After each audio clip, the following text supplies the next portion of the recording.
Jane Eyre, Chapter 13.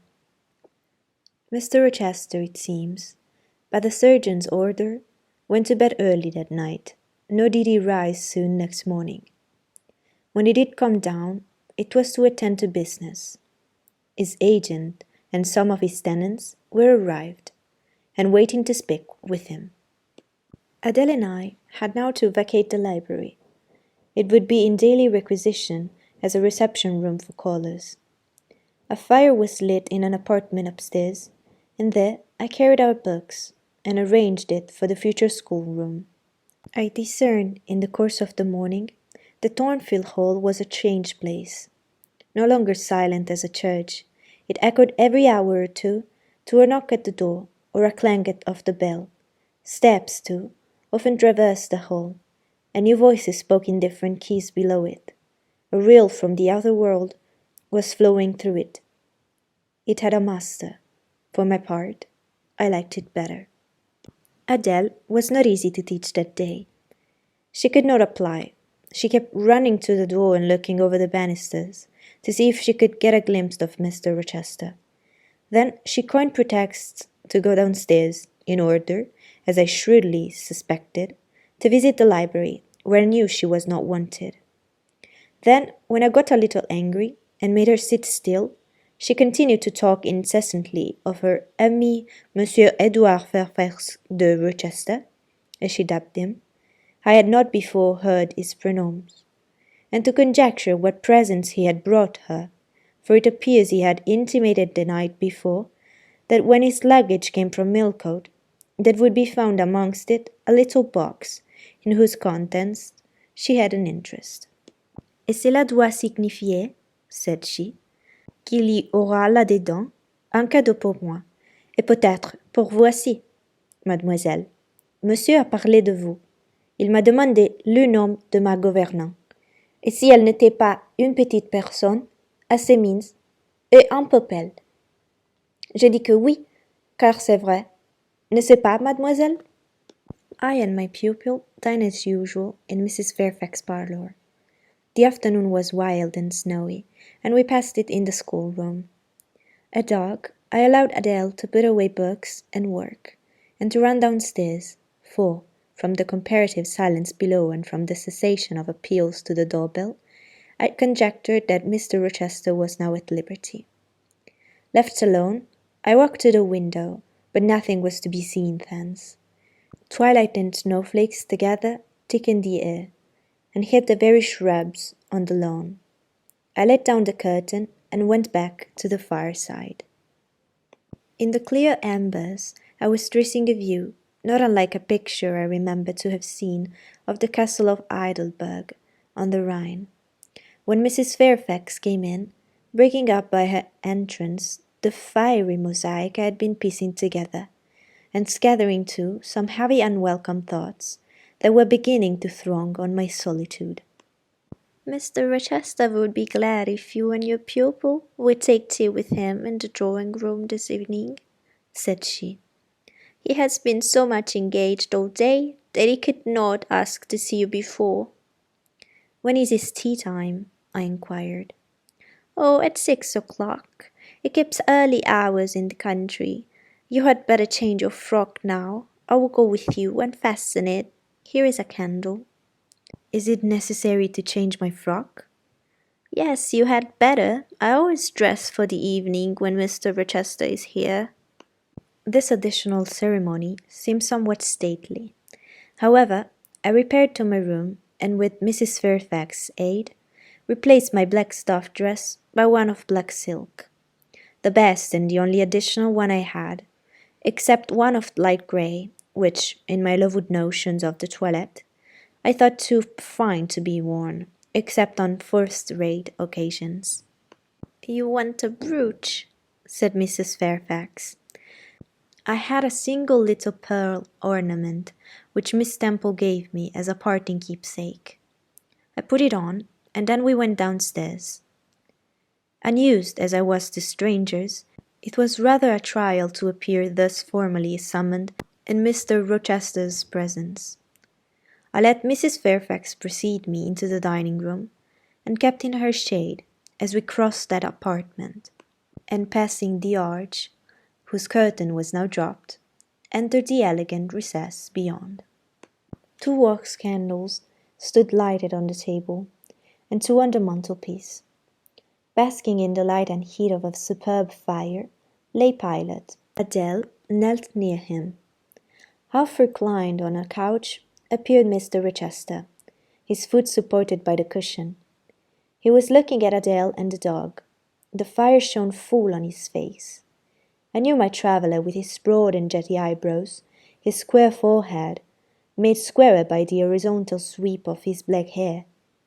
I recognized his decisive nose, more remarkable for character than beauty, his full nostrils, denoting, I thought, colour, his grim mouth, chin and jaw.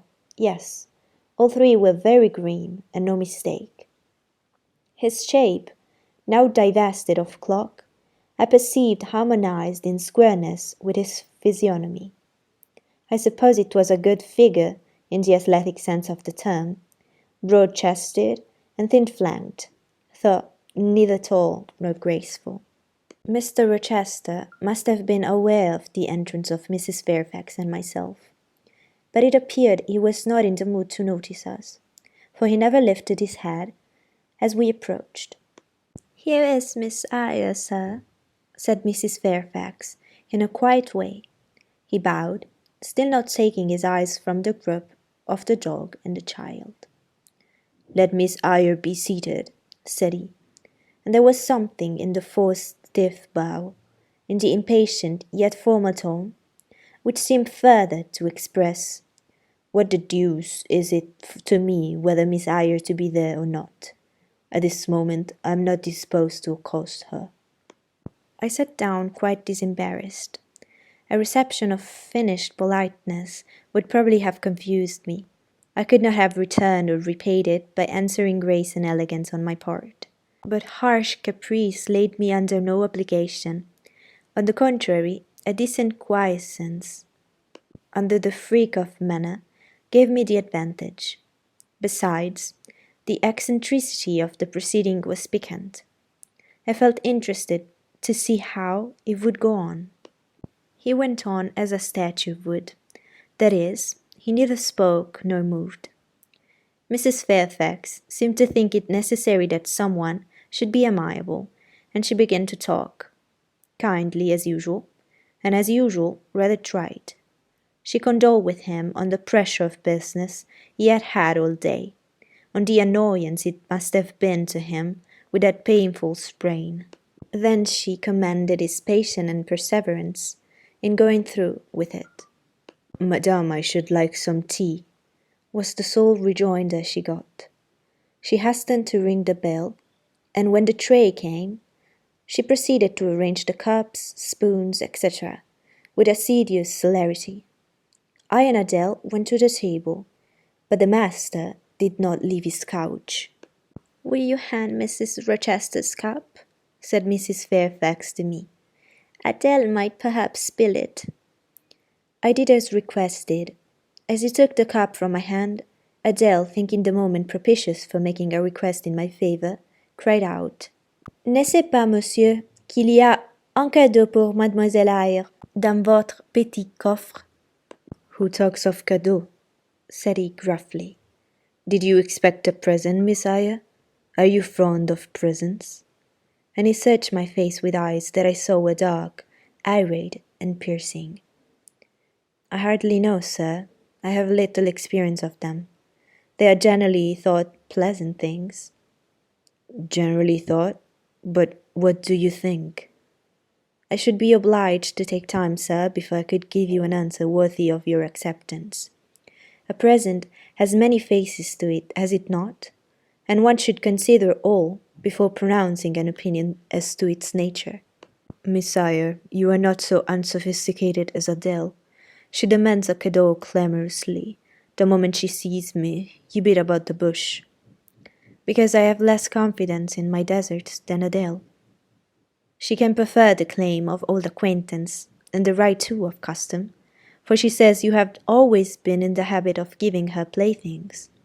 But if I had to make out a case I should be puzzled, since I'm a stranger, and have done nothing to entitle me to an acknowledgment. Oh, don't fall back on over-modesty. I have examined Adele, and find you have taken great pains with her. She is not bright, she has no talents, yet in a short time she has made much improvement. Sir, you have now given me my cadeau. I am obliged to you. It is the meed teachers must covet, praise of the pupil's progress. Tch, said Mr. Rochester, and he took his tea in silence.